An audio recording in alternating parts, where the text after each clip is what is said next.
ಇವತ್ತು ಮಹಾರಾಷ್ಟ್ರದಲ್ಲಿ ಮತದಾನ ಇವತ್ತು ನಡೀತಾ ಇದೆ.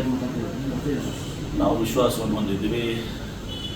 ನಾವು 160ರಿಂದ 170 ಸೀಟ್ಸ್ವರೆಗೆ ಮಹಾವಿಕಾಸ್ ಅಘಾಡಿ, ಕಾಂಗ್ರೆಸ್ ಪಕ್ಷ, ಶರದ್ ಪವಾರ್ ಅವರ NCP ಮತ್ತು ಉದ್ಧವ್ ಠಾಕ್ರೆ ಅವರ ಶಿವಸೇನಾ ಇದರಿಂದ ನಾವು ನಿಶ್ಚಿತವಾಗಿ ಅಲ್ಲಿ ಅಧಿಕಾರಕ್ಕೆ ಬರ್ತೀವಿ ಅಂತ ವಿಶ್ವಾಸ ಇದೆ. ಎಕ್ಸಿಟ್ ಪೋಲ್ ಕೂಡ ಇದೆ ಸರ್. ಏನು ನಿರೀಕ್ಷೆ ಮಾಡ್ತೀವಿ ಸರ್? ಎಕ್ಸಿಟ್ ಪೋಲ್ ಜನರ ಪೋಲೇ ಬರ್ತದಲ್ಲ 2-3 ವರ್ಷದಲ್ಲಿ. ಮೊನ್ನೆ ಎಕ್ಸಿಟ್ ಪೋಲ್ ಏನಾಯಿತು ಇದರಲ್ಲಿ ಹರಿಯಾಣದಲ್ಲಿ ಕೆಲವು ಸಲ ಸತ್ಯ ಅಂತ, ಕೆಲವು ಸಲ ಸುಳ್ಳು ಇರ್ತದೆ. ಹರಿಯಾಣದಲ್ಲಿ ಒಬ್ಬರು ಕೂಡ ಸತ್ಯ, ಒಂದು ಸತ್ಯ ಹೋಗಿದೆ. ಹೀಗಾಗಿ ನಮ್ಮ ವಿಶ್ವಾಸ ಇದೆ 160ರಿಂದ 170 ಸೀಟನ್ನು ನಾವು ಮಹಾರಾಷ್ಟ್ರದಲ್ಲಿ ಮಹಾವಿಕಾಸ್ ಅಘಾಡಿ ಗಠಬಂಧನ ಏನಿದೆ ಪಡ್ಕೊಡ್ತಾರೆ ಅನ್ನೋ ವಿಶ್ವಾಸ ಇದೆ.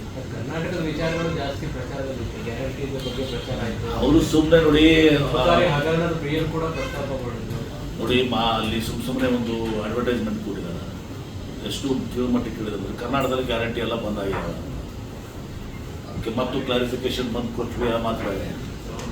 ಅಂದರೆ ಈ ರೀತಿ ಸುಳ್ಳು ಅಪಪ್ರಚಾರ ಮಾಡೋ ಮಟ್ಟಕ್ಕೂ ಕೂಡ ಅಡ್ವರ್ಟೈಸ್ಮೆಂಟ್ ಕೊಡೋ ಮೂಲಕ ಸುಳ್ಳು ಅಪಪ್ರಚಾರ ಮಾಡೋದಕ್ಕೆ ಹೋಗಿದ್ದಾರೆ.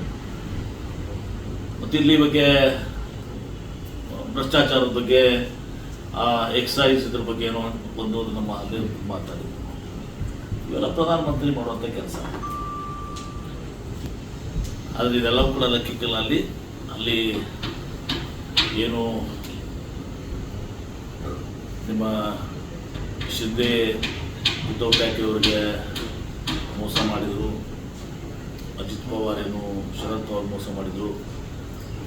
ಅಲ್ಲಿ ಆ ಇಬ್ಬರಿಗೂ ಕೂಡ ಸಾಕಷ್ಟು ಸಿಂಪತಿ ಇದೆ ಮತ್ತು ಜನ ಇವ್ರು ಮಾಡಿದ್ದನ್ನು ಆಪರೇಷನ್ ಕಮಲ ಅಲ್ಲಿ ಸಹಿಸ್ಕೊಳ್ತಾ ಇಲ್ಲ. ನಿಶ್ಚಿತವಾಗಿ ನಾವು ಅಲ್ಲಿ ಅಧಿಕಾರಕ್ಕೆ ಬರ್ತೀವಿ. ಮತ್ತು ಟೈಮ್ ಕಮಲ್ಸು ಸಿಕ್ಕಾಪಟ್ಟಿದೆ, ಏನು ಕೆಲಸ ಆಗಿಲ್ಲ ಅಂತೇಳಿ. ಸರ್, ಈ ಅಬ್ಕಾರಿ ಆರೋಪದ ಹಿನ್ನೆಲೆಯಲ್ಲಿ ಖಾತೆ ಬದಲಾವಣೆ ಅಥವಾ ಸಚಿವರನ್ನು ಕೈಗೊಳ್ಳಬೇಕು ಆ ಥರದ್ದು ಏನಾದರೂ ಇದೆಯಾ ಸರ್? ಒತ್ತಡ ಅಂಥದ್ದು ಯಾವುದು ಹೈಕಮಾಂಡ್ ನಿರ್ದೇಶನ ಮಾಡಿದೆ ಅಂತ ನನಗೆ ಗೊತ್ತಿಲ್ಲಪ್ಪ. ಹೈಕಮಾಂಡ್ ನಿರ್ದೇಶನ ನಮ್ಗೆ ಗೊತ್ತಿರ್ಬೇಕಲ್ಲ. ಅಲ್ಲ, ಮೊನ್ನೆ ಹಿರಿಯ ಸಚಿವರು CM ಜೊತೆಗೆ ಎದಕ್ಕೆ ಹೋಗ್ತಾ ಇದೆ ಗೊತ್ತಾ? KMF ಇದಕ್ಕೆ ಹೋಗ್ತಾ ಇದೆ. ಸರ್, ಮೊನ್ನೆ ಅದು ಆಗ್ಬೋದು, ಭೇಟಿ ಆಗ್ಬೋದು.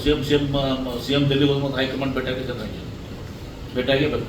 ಆಗ್ಬೋದು, ಆಗಬೇಕು. ಇಲ್ಲ ಸಮಯ ಸಿಕ್ಕರಾಗೆ ಆಗ್ತಾರೆ. ಮೊನ್ನೆ CM ಮೀಟಿಂಗ್ ಮಾಡಿದಾಗ ಈ ಥರದ ಪ್ರಸ್ತಾಪ ಇತ್ತು ಸರ್. ಅಂದರೆ ಡ್ಯಾಮೇಜ್ ಆಗ್ತಿದೆ ಪದೇ ಪದೇ. ಅನೇಕ ವಿಚಾರಗಳು ಇರ್ತವೆ ಪಕ್ಷದಲ್ಲಿ. ಪಕ್ಷ ಬಲಿಷ್ಠ ಮಾಡಬೇಕು, ಯಾವ ರೀತಿ ಸಂಘಟನೆ ಮಾಡಬೇಕು, ಆ ವಿಚಾರಗಳ ಚರ್ಚೆ ಆಗ್ತವೆ.